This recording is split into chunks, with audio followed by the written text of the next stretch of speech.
आपने जो एक्सप्लेन किया शशांक सर, मैं आपसे ये सवाल पूछना चाहूँगा कि सब लोगों की बातों से एक बात साफ है कि ट्रंप के लिए घरेलू मोर्चे पर राजनीतिक और आर्थिक दोनों चुनौतियां हैं और उस चुनौती से पार पाना आसान नहीं होगा।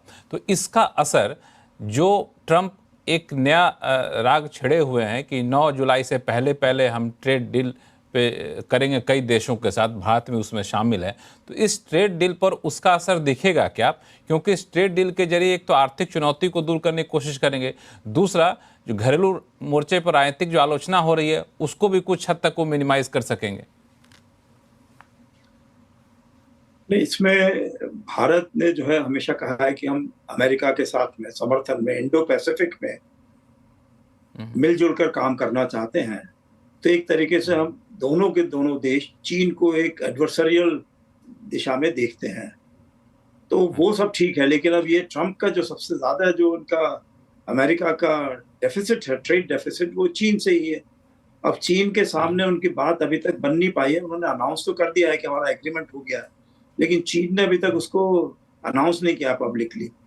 और जिस तरीके से रेयर अर्थ के ऊपर या चीन ने जिस तरीके से रोक लगा दी अमेरिकन एग्रीकल्चरल प्रोडक्ट्स के ऊपर, तो मेरे ख्याल से उससे जो ट्रंप साहब के सपोर्टर्स हैं उनमें काफी चिंता है। ऐसे समय में भारत कोशिश कर रहा है कि किस तरीके से इन दोनों चीजों के बीच में हमारे जो इंडो पैसिफिक के सिक्योरिटी पार्टनरशिप है और दूसरा जो हमारे ट्रेड के मसले पर हम लोगों को अपने चिंताएं हैं कि हमारे जो एग्रीकल्चरल वर्कर्स हैं या हमारे डेयरी वर्कर्स हैं, जो गरीब लोग हैं, उनके ऊपर असर नहीं पड़ना चाहिए, क्योंकि वो सरकार को जो है हमारे यहाँ अस्थिर कर सकता है। तो इसलिए मेरे लगता ये है कि किसी ना किसी तरह से बात बनेगी, लेकिन अभी कहना मुश्किल है कि क्या कोशिश पूरी तरह से सीरियसली हो रही है, क्योंकि दोनों तरफ के लोग कह रहे हैं कि बहुत सीरियस तरीके से इसमें जो है हम एंगेज कर रहे हैं, कोशिश कर रहे हैं कोई ना कोई रास्ता निकालें। तो अभी मेरे पास कोई इस समय की ऐसी कोई खबर नहीं है, क्योंकि हमारे डेलीगेशन शायद यही बोला है कि जो पहली बार इसका वो निर्णय सुनाएंगे वो ट्रंप साहब ही सुनाएंगे।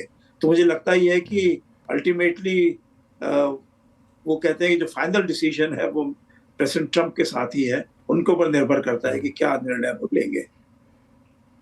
उनके ऊपर निर्भर करता है। अजय श्रीवास्तव जी, ट्रंप का ये बयान आना, खासतौर से अभी 24 घंटे भी नहीं हुए, कि ये जो भारत के साथ डील होने वाली है ये different kind of A deal है, हो सकती है। तो different kind of A deal मतलब लगता है दुनिया के बाकी देशों के साथ जो डील करेंगे उससे कुछ अलग भारत के साथ होने वाला है। आप क्या समझ पा रहे हैं, डिफरेंट काइंड का मतलब क्या माना जाए? देखिए, डिफरेंट डील्स तो हैं, न केवल भारत के साथ बल्कि सबके साथ जो मिस्टर ट्रंप की डील्स हैं वो डिफरेंट है। ये नॉर्मल एफटीए नहीं है। जो normal free trade agreement negotiations होते हैं वहाँ दोनों साइड्स अपने अपने टैरिफ्स कम करते हैं, एमएफएन टैरिफ्स जो हम बोलते हैं, नॉर्मल टैरिफ्स। यहाँ पर जो अमेरिका है वो अपना एमएफएन टैरिफ कम नहीं कर रहा है, इंडिया अपना एमएफएन टैरिफ कम कर रहा है।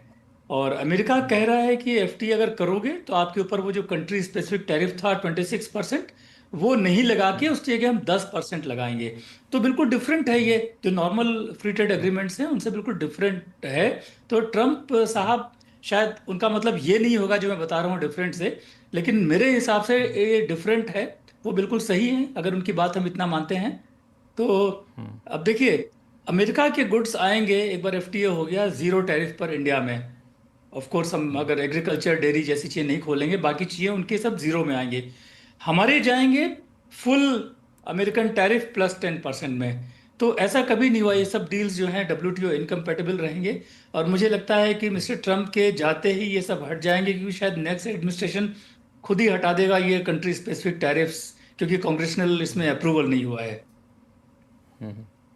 ये खुद ही हटा देगा। लेकिन एक चीज़ जो अभी जो डील होने की बातचीत की जा रही है, जो हम लोग संकेत मिल पा रहे हैं, वो कि सबसे ज़्यादा जो खींचतान हो रही है, फिर जिस पे भारत समझौता करने को तैयार नहीं है, वो खासतौर से एग्रो प्रोडक्ट को लेकर के, डेयरी प्रोडक्ट को लेकर के। उस पर अभी तक डेयरी सेक्टर में मिसाल के तौर पर किसी विदेशी कंपनी को या फिर प्रोडक्ट को अलाउ नहीं किया गया है। यूएस चाहता है कि हमें आने की छूट दीजिए। तो आपको लगता है कि कोई बीच का रास्ता है या फिर नहीं, भारत इसमें किसी भी तरह का कोई राजनीतिक जोखिम नहीं लेना चाहेगा? अजय सर। मिस्टर ट्रंप का सारा कुछ ये जो शुरू हुआ था प्रोग्राम कंट्री स्पेसिफिक टैरिफ्स का, वो ये था कि और देश हमारे प्रोडक्ट लेते नहीं हैं, इसलिए हमारी ट्रेड डेफिसिट बहुत अधिक हो रही है। तो मैं ये कह रहा हूँ कि आपका जो 95% एक्सपोर्ट इंडिया को है वैल्यू वाइज, हम उसमें टैरिफ जीरो करने को तैयार हैं। ये सारे इंडस्ट्रियल प्रोडक्ट्स हैं, तो उनका जो ट्रेड डेफिसिट अपने आप ही कम होना चाहिए आइडियली। तो हम इंडिया कह रहा है कि हम सारे इंडस्ट्रियल प्रोडक्ट्स पर टैरिफ जीरो करेंगे, और वो उससे उनका 95% जो एक्सपोर्ट है वो जीरो पर हो जाएगा। एग्रीकल्चर और dairy less than 4% of American products है, अमेरिकन एक्सपोर्ट्स हैं इंडिया के ऊपर। तो ये हमारे यहाँ ये ट्रेड सब्जेक्ट है नहीं। हम लोग लेस एफिशिएंट हैं, प्रोडक्टिविटी कम है। दूसरे साइड में अमेरिकन जो एग्रीकल्चर है वो हाईली सब्सिडाइज्ड है। तो हमारे लिए ये लाइवलीहुड इशू है 700 मिलियन 70 करोड़ फार्मर्स के लिए। तो हमारे लिए ट्रेड इशू है नहीं एग्रीकल्चर और डेयरी। इसको छोड़कर हम बाकी चीज़ों पर जीरो करने को तैयार हैं, और वो it should make them happy, लेकिन वो अभी खुश नहीं दिख रहे हैं। वो कुछ नहीं कर रहा है। इसमें शशांक सर, अगर हम डेयरी प्रोडक्ट में कोई रिलीफ नहीं देते हैं यूएस को, एग्रो प्रोडक्ट में कोई रिलीफ नहीं देते हैं यूएस को, तो यूएस के माइंडसेट को आपने पढ़ा होगा, क्या लगता है कि वो तैयार होगा? क्योंकि अभी तो अपर हैंड यूएस का है कि हमने लगा रखे 26% ड्यूटी वापस लगा देंगे, और बाकी देश भी आप नहीं देंगे तो मैं आपको पनिश कर सकता हूँ, ये अधिकार लेके चल रहा है वो। तो इतना बार्गेन करेगा कि हमें झुकने को मजबूर कर देगा कि नहीं? देखिए, मैं इसीलिए कह रहा था कि हमारी ग्लोबल स्ट्रेटेजिक पार्टनरशिप भी अमेरिका के साथ में, खासकर इंडो पैसिफिक रीजन में, और जो मेन उनका जो डेफिसिट है वो हमारे साथ नहीं है। क्योंकि अगर हमारे सारे कमोडिटीज को ऐड कर दिया जाए, सारी सर्विसेज को ऐड कर दिया जाए, तो मेरे ख्याल से अमेरिका को जो है वो उनका सरप्लस ही है पूरे तरीके से, अगर पूरा अकाउंट देखा जाए। तो एक प्रकार से ये चीज रॉयल्टी चीन के वगैरह साथ जोड़ दें तो और सरप्लस हो जाएगा। जी, तो मेरे ख्याल से चीन का मसला है इसमें बीच में, और कहीं ना कहीं रास्ता उनको ये ढूंढना पड़ेगा कि लॉन्ग टर्म पार्टनरशिप भारत के साथ रख के चलनी है। दूसरी तरफ चीन को हमें भारत को अपने साथ में लेकर चलना है। तीसरी बात यह है कि रूस के खिलाफ भी जो कुछ इस तरह की वहां पे बिल्स आ रहे हैं रूस को परसुएट करने के लिए यूक्रेन युद्ध पे, तो वो भारत के खिलाफ भी उसमें कई सारे 500% की टैक्स की ड्यूटी चल रही है, टैरिफ की बात, वो अभी पास नहीं हुआ है। लेकिन ये सब चीजों में मेरे ख्याल से ट्रम्प साहब को देखना होगा कि लॉन्ग टर्म में जो है हमारे रिश्ते किस तरीके से ज्यादा अच्छे रहेंगे भारत के और अमेरिका के, क्योंकि वो हम लोगों को मालूम है कि लॉन्ग टर्म पार्टनरशिप जो है सेंचुरी की वो हमारी आपस में बननी है।